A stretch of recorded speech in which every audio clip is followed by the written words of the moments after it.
Hello बच्चों। आज हम क्लास 10th की वर्कशीट करेंगे। वर्कशीट नंबर है हमारे पास 25। ठीक है। तो इस वर्कशीट में हमारे पास टॉपिक जो दे रखा है वर्कशीट 25 में टॉपिक है हमारे पास कोऑर्डिनेट ज्योमेट्री, जिसमें हम डिस्टेंस फॉर्मूला आज पढ़ेंगे। डिस्टेंस फॉर्मूला मैं आपको पहले एक चीज़ शॉर्ट में बताना चाहूँगी कि ये होता क्या है। डिस्टेंस फॉर्मूला एक वो फॉर्मूला होता है जो हमारे को दो पॉइंट्स के बीच का डिस्टेंस बताता है। ठीक है ना। बहुत सिंपल सा ये फॉर्मूला है मेरे पास। जैसे मैं आपको यहाँ दिखाती हूँ, आपका फॉर्मूला लिखा हुआ है। तो ये है आपका distance formula, x2 minus x1 का whole square plus y2 minus y1 का होल स्क्वायर और इस पूरे का अंडर रूट, इन दोनों के सम का अंडर रूट। ये होता है मेरा डिस्टेंस फॉर्मूला। ठीक है। अब ये डिस्टेंस फॉर्मूला अप्लाई कैसे होते हैं? देखो, जब हमारे को एक पॉइंट के दो कोऑर्डिनेट्स गिवन होते हैं, ठीक है ना, तो हम इस डिस्टेंस फॉर्मूला को यूज करके उस लाइन की या फिर उन पॉइंट्स के बीच में कितना डिस्टेंस है वो निकाल सकते हैं। जैसे अगर मैं आपको यहाँ सिंपल से एक एग्जांपल दूं कि आपके पास यहाँ P और Q है, आपको इस लाइन का डिस्टेंस निकालना है, तो इन दोनों के कोऑर्डिनेट्स आपको गिवन होंगे। ठीक है। वही कोऑर्डिनेट्स है मेरे x1 y1 यहाँ पर होते हैं मेरे, और x2 y2 मेरे यहाँ पर होते हैं। ठीक है।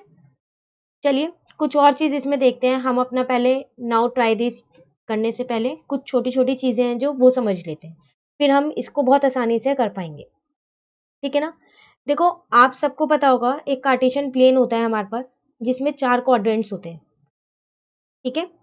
ये आप सबको पता होता है, ये वाला हमारा कार्टेशियन प्लेन है, इसमें चार क्वाड्रेंट्स होते हैं हमारे पास। अब ये पूरा होता है मेरा वाई एक्सिस और ये पूरा होता है मेरा एक्स एक्सिस। एक्स एक्सिस का मेरे पास यहाँ पर दूसरा नाम होता है, वो है एब्सिशिया। और वाई एक्सिस का भी ऐसे ही मेरे पास एक दूसरा नाम होता है, उसको बोलते हैं ऑर्डिनेट। एब्सिशिया और ऑर्डिनेट, ये इनके दूसरे नाम है। ठीक है ना। तो अगर आप अपना फर्स्ट क्वेश्चन देखो, यहाँ है स्टेट ट्रू और फॉल्स। देखो, x coordinate is also known as ordinate and y coordinate is also known as abscissa. क्या ये ट्रू है? नहीं, अभी हमने इस पॉइंट में पढ़ा था कि एक्स कोऑर्डिनेट को हम एब्सिशिया बोलते हैं और वाई कोऑर्डिनेट को हम ऑर्डिनेट बोलते हैं। तो आप ये देख रहे हो, दोनों उल्टा लिखा हुआ है। एक्स की में वाई का नाम लिखा हुआ है, वाई की में एक्स का। तो ये फर्स्ट वाला है मेरा फॉल्स है। ठीक है। अब second point, second true false करने से पहले एक और चीज समझते हैं, फिर इसको करेंगे। ठीक है ना। कुछ भी चीज आपको रटनी नहीं है, हर चीज समझ के करनी है आपको। देखो, जो हमारा ये कार्टेशियन प्लेन है, इसमें ये मेरा एक्स एक्सिस होता है। इस पे जितने भी पॉइंट्स होते हैं, इन पॉइंट पे एक्स की तो कुछ ना कुछ वैल्यू होती है, लेकिन वाई हमेशा मेरा जीरो होता है। उसी तरीके से जो ये मेरा वाई एक्सिस होता है, इस पे जितने भी पॉइंट्स हैं, इसमें वाई की तो कुछ ना कुछ वैल्यू होती है, लेकिन एक्स हमेशा मेरा जीरो होता है। ठीक है ना। तो अगर मैं आपसे पूछूं कि एक्स एक्सिस पे वाई कोऑर्डिनेट होते क्या हैं, तो आप कहोगे जीरो होते हैं। और वाई एक्सिस पे एक्स कोऑर्डिनेट क्या होते हैं? वो जीरो होते हैं। उल्टा होता है, वाई पे एक्स जीरो होते हैं और एक्स पे वाई जीरो होते हैं। सिर्फ मैं इन पॉइंट्स की बात करूं इसी लाइन पे ही, एक्सिस पे ही। ठीक है। तो देखो यहाँ पर सेकेंड ट्रू फॉल्स जो आपके पास है वो है coordinates of the point on x axis. अब देखो, आप एक्स एक्सिस पे हो, तो इसका मतलब वाई के कोऑर्डिनेट्स आपके जीरो होंगे at a distance of 4 unit on left side of origin. अब ओरिजिन के लेफ्ट साइड पे कह रहा है वो। ठीक है। तो अगर आप एक ओरिजिन में यहाँ पर आपका बना देती हूँ, ये बना हुआ है जैसे ओरिजिन, तो हम इसको देखते हैं। देखो, ये आपका ओरिजिन बना हुआ है। ठीक है। अब वो आपसे कह रहा है कि आप एक्स एक्सिस पे हो, तो आपको ये तो पता है कि आपके जो वाई कोऑर्डिनेट्स हैं वो जीरो है, तो फिर आपका कोऑर्डिनेट्स होंगे क्या? 4 और 0 होंगे। अगर मैं अपनी लेफ्ट साइड पे जाऊं, ये वाली है मेरी लेफ्ट साइड और ये वाली है मेरी राइट साइड, यही है ना। तो लेफ्ट साइड पे तो मेरा नेगेटिव होता है, इस साइड तो मेरी सारी वैल्यूज नेगेटिव होती हैं। ठीक है ना। तो क्या मेरा 4 और 0 होंगे कोऑर्डिनेट्स? नहीं। तो मेरे कोऑर्डिनेट्स -4 और 0 होंगे। तो इसका मतलब मेरा ये भी फॉल्स है।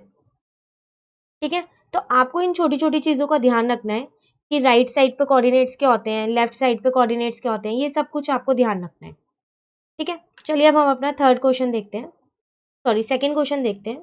सेकंड क्वेश्चन मेरे पास यहाँ पर है, find the distance between the following pair of points. देखो, अब आपको डिस्टेंस निकालना है। जब भी हमको डिस्टेंस निकालना हो, तो हमको क्या यूज करना होता है, डिस्टेंस फॉर्मूला हमको यूज करना होता है, ठीक है ना। तो चलो हम डिस्टेंस फॉर्मूले से देखते हैं। सबसे पहले मैं यहाँ पर अपना डिस्टेंस फॉर्मूला लिख लेती हूँ। सेकंड क्वेश्चन है ये, मैं यहाँ सॉल्व कर रही हूँ क्योंकि यहाँ इतना स्पेस नहीं है मेरे पास। तो देखो मैंने यहाँ पर लिख लिया है x2 माइनस x1 का whole square plus y2 minus y1 का होल स्क्वायर, ये मेरा डिस्टेंस फॉर्मूला होता है, ठीक है। अब हम इसको सॉल्व करते हैं। तो इसको हम सॉल्व कैसे करेंगे, देखो यहाँ पर मुझे 2 पॉइंट्स गिवन है, एक 3 और 2 गिवन है और एक 6 और 6 गिवन है। तो ये है मेरा x1 y1, ये है मेरा x2 y2। बस आपको कुछ नहीं करना, वैल्यूज पुट करनी है। तो पुट कर देते हैं यहाँ पर x2 minus x1, it means 6 minus 3 का whole square plus y2 minus y1, it means 6 minus 2 का होल स्क्वायर, ठीक है ना। तो ये मेरा y2 था, ये y1 था, सिर्फ मैं वैल्यूज पुट कर रही हूँ और कुछ भी नहीं कर रही हूँ, ठीक है। तो 6 में से 3 गया 3, तो 3 का स्क्वायर, 6 में से 2 गया 4, तो इट मीन्स 4 का स्क्वायर, ठीक है। आगे सॉल्व करें इसको। 3 का स्क्वायर मीन्स 9, 4 का स्क्वायर मीन्स 16, तो रूट 25। 25 किसका स्क्वायर होता है, 5 का, इसका मतलब इसका आंसर कितना आ गया 5। तो कितना डिस्टेंस है मेरे पास 5, तो 5 यूनिट आपका आंसर, ठीक है। चलो नेक्स्ट देखते हैं। नेक्स्ट है मेरे पास, नेक्स्ट के दे रखे हैं, मैं यहाँ बी पार्ट लिख देती हूँ इसको। 0 0 है और 6 और 1, इन कोऑर्डिनेट्स के बीच का मुझे डिस्टेंस निकालना है। सेम वही डिस्टेंस फॉर्मूला लिख लेते हैं पहले, x2 माइनस x1 का whole square plus y2 minus y1 का होल स्क्वायर, ठीक है। तो चलिए अब हम सॉल्व करते हैं। लिख लेते हैं, ये मेरा x1 है, ये मेरा y1 है, ये मेरा x2 है, ये मेरा y2 है, ठीक है। पुट करते हैं हम इसमें x2 minus x1, it means 6 minus 0 का whole square plus y2 minus y1, तो y2 मेरा 1 है और y1 मेरा 0 है, ठीक है। अब जब हम इसे सॉल्व करेंगे तो 6 में से 0 जाएगा तो 0, 6, तो 6 का स्क्वायर, 1 में से 0 जाएगा तो 1 का स्क्वायर। बस अब आपको इसको सॉल्व करना है और कुछ नहीं करना। तो ये आपका आ गया 36 प्लस 1, ये आया मेरा रूट 37। देखो रूट 37 जो है ना मेरा प्राइम नंबर है 37, तो हम इसको रूट से बाहर नहीं निकाल सकते, तो आप इसको यहीं छोड़ दो, आगे यूनिट लगा दो। यूनिट मतलब ये सेंटीमीटर और मीटर, डिस्टेंस किसी चीज में तो होगा, वो मुझे गिवन नहीं है इसलिए मैं यूनिट लगा रही हूँ यहाँ पर, ठीक है। चलो हम अपना थर्ड पार्ट देखते हैं, वो मैं यहाँ पर लिख रही हूँ सी पार्ट। पहले मैं कोऑर्डिनेट्स लिख लेती हूँ, -6 और 0 है और मेरे पास 4 और 0 है, ठीक है। ये मेरा x1 है, ये मेरा y1 है, ये मेरा x2 है, ये मेरा y2 है। फॉर्मूला लिख लें पहले हम। फॉर्मूला आपको हर पार्ट में लिखना है, x2 माइनस x1 का whole square plus y2 minus y1 का होल स्क्वायर, ठीक है ना। तो हर पार्ट में फॉर्मूला आपको लिखना है। बस अब हम इसे सॉल्व कर लेते हैं, पुट कर देते हैं, x2 मतलब 4। अब आप एक चीज यहाँ पर ध्यान से देखो कि यहाँ पर भी माइनस है फॉर्मूले में ये वाला, और ऑलरेडी आपके पास कोऑर्डिनेट में भी एक माइनस दे रखा है, तो ये माइनस माइनस आपका प्लस हो जाएगा, ठीक है। तो इस चीज का आप ध्यान रखना। y2 आपके पास 0 है और y1 भी आपके पास 0 है, ये तो दोनों ही 0 गिवन है मुझे। तो ये आया मेरे पास 10 का स्क्वायर और यहाँ तो मेरा 0 ही आ जाएगा, तो 10 का स्क्वायर 100, जब इसे रूट से बाहर निकालेंगे तो क्या आएगा 10 यूनिट, ठीक है। तो ये वो क्वेश्चन था जिसमें आपको डिस्टेंस निकालना था डिस्टेंस फॉर्मूले की हेल्प से, ठीक है ना। उसके बाद चलो अब हम अपना क्वेश्चन नंबर 3 रीड करते हैं। क्वेश्चन है हमारे पास यहाँ पर, find the value of y की वैल्यू आपको निकालनी है, for which the distance between the points p and q, ये 10 और y है, इज 10 यूनिट। कह रहा है आपको y की वैल्यू निकालनी है, दो कोऑर्डिनेट्स आपको ऑलरेडी गिवन है और उन दोनों के बीच का डिस्टेंस आपको गिवन है 10 यूनिट्स।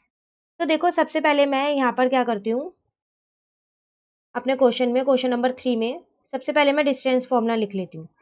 डिस्टेंस फॉर्मूला मेरे पास होता है x2 minus x1 plus y2 minus y1, ठीक है।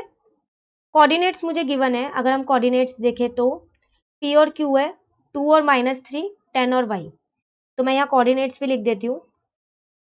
एक आपके पास यहाँ पर था 2 और 3 और q था आपके पास 10 और y, ठीक है ना। 2 और -3 है तो हम यहाँ पर माइनस लिख देते हैं, वरना हमारा आंसर गलत आएगा।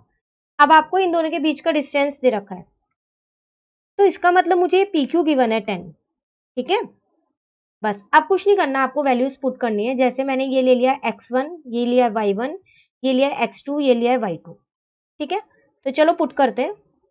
x2 माइनस x1 मतलब 10 माइनस 2 का whole square plus y2 minus y1। अब मुझे y2 तो पता ही नहीं है, वो y है, तो आप उसे y लिखो। अब देखो यहाँ भी माइनस है और y1 में भी माइनस है, तो ये प्लस हो जाएगा,